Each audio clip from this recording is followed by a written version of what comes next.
s'attaquer à l'échangeur. Voilà, donc j'avais téléchargé sur internet l'entretien du moteur. C'est un Lamborghini, c'est le LDW 2204M.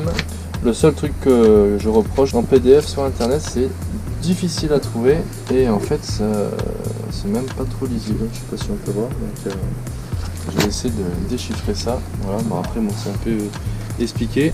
On va faire en sorte de faire ça correctement. Allez, on est parti. J'avais déjà changé l'an dernier l'alternateur. J'avais changé les courroies aussi. C'est pareil, les courroies pour voir si ils sont bien tendus. Il suffit juste de faire un quart. Voilà. Et on va regarder l'échangeur qui se trouve là. Allez, on est parti. La petite cale qui va bien et on va voir l'échangeur. Donc il y a un peu de boulot à faire. Donc pour pas que ça me dérange, il y a le filtre à air. On voit qu'avec les vibrations, voilà, on va le nettoyer. J'ai regardé un petit peu viteuf, donc je suis obligé de démonter ce coude, le coude d'échappement. On va vidanger le liquide de refroidissement. Après c'est vrai que c'est bien de regarder un petit peu tout sommairement. Ouais, il est pris là-dedans, donc je suis obligé de démonter. Je vais galérer un petit peu, je pense, mais ça va le faire. Après c'est pas la grosse mécanique. Ce que je vais faire, c'est un peu de W40. Hop, hop. J'ai un petit peu de place. C'est vrai que des fois sur des bateaux on n'a pas spécialement de place. On va sortir la boîte à outils et feu. L'arrivée d'eau. Hop, le bouchon. On va enlever le liquide de refroidissement. Et voilà. Sur les échangeurs en fait il y a direct ou indirect. Voilà. Moi c'est indirect car j'ai le liquide de refroidissement. J'ai mis une bouteille de coca avec une petite bassine dessous, vous savez. Et regardez la couleur du liquide de refroidissement après la vidange, c'est même orange, donc ça va pas y faire de mal de le changer. Bingo. Il demande aussi un entretien une fois par an, et moi sur celui-là ça va faire à peu près 1 an et demi que j'ai le bateau, du coup j'ai jamais fait, et là je suis en train d'apprendre avec vous. Il y a 4 vis BTR à enlever, on va les défaire et après en fait c'est un ensemble. Voilà. On est parti. Bingo. Et ça y est, j'ai réussi à les dévisser les 4. Je n'ai pas trouvé de difficulté par rapport à ça. Quand on fait un peu de mécanique, il faut prendre son temps, il faut réfléchir, il faut avoir du bon matériel. On n'est pas pressé. Donc ça y est. Ah ben voilà. Le kiki. C'est bizarre ça. Ouais, ça c'est bizarre. Alors soit le collier n'était pas serré. C'est bizarre, on va regarder. Mais regardez. On va faire un bon nettoyage là-dedans. Il est d'abeille, il est là. Et on peut voir le calcaire qu'il y a. Bon, le seul truc que j'ai regardé, c'est que en fait, je suis obligé de démonter l'alternateur.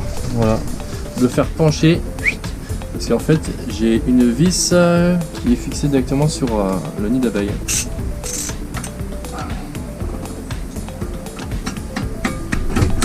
Voilà, Dieu. Bien serré celui-là. Allez, bingo. Maintenant, on sait qu'il est amovible.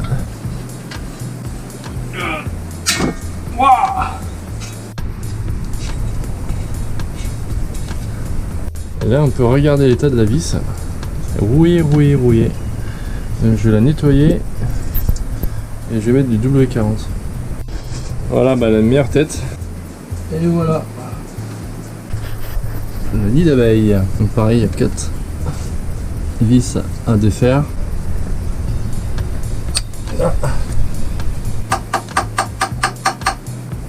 Voilà. Alors il y en avait 2, 3 ils étaient limite vissés et là c'est pas trop régulier. Nous y sommes. L'échangeur, et ben, il est bien bloqué. Voilà.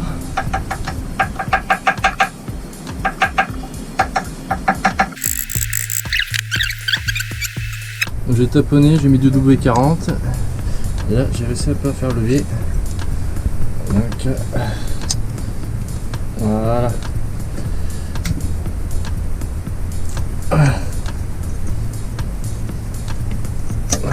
Ben, voilà le résultat. Voilà le calcaire. Il est bouché. Même là, on peut regarder. Regardez ça. Non mais là, j'essaie de retirer le joint. Tout doucement. Ça, je peux le remettre après.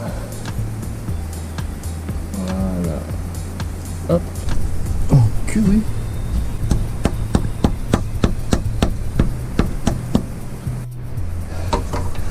Eh ben j'ai galéré pour l'échangeur. J'avais essayé avec un maillet, voilà, de taponner tout doucement et je voyais qu'il avait du mal de sortir. Donc j'ai mis un petit peu de W40 autour et en fait j'ai regardé un petit peu sur internet. C'est en fait j'ai trouvé une cale, voilà.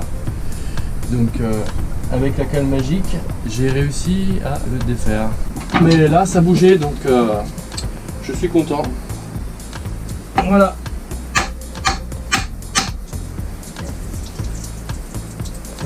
Le kiki il bouge, donc c'est pas mal. Le kiki il a bougé, donc on le voit, oui, l'abeille. On va essayer de sortir tout doucement. C'est vrai que c'est une pièce maîtresse mais qui coûte très très cher, donc il faut aller mollo. Ça y est, il est démonté. Putain, il est pourri de chez pourri, hein.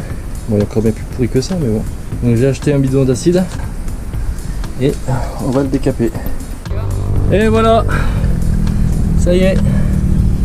Donc je vais laisser un petit peu tremper. Donc là, ce que j'ai fait, j'ai mis des gants, j'ai mis des serre clips et je vais balancer de l'acide directement dans les canalisations là, juste là. Et voilà le résultat. Regardez, plus de calcaire, c'est propre de chez propre. Avec l'acide, vous voyez, j'ai même pas besoin de nettoyer, j'ai laissé tremper à peu près 1 heure et après j'ai rincé à l'eau tout simplement et on peut voir qu'il est propre de chez propre. Allez, maintenant il n'y a plus qu'à, on va tout remettre dans le sens inverse et c'est parti. Ça m'a pris à peu près 3 heures. Donc j'ai pris mon temps et c'est vrai qu'avec l'acide, 40% d'eau et 20% d'acide. Sur les premières images, vous avez vu, j'ai mis directement l'acide pur dans les petits tubes et c'est vrai que ça m'a bien nettoyé, dissous le calcaire. On n'est pas bien aux cabanes. Et regardez ce poisson, c'est un beau poisson, hein.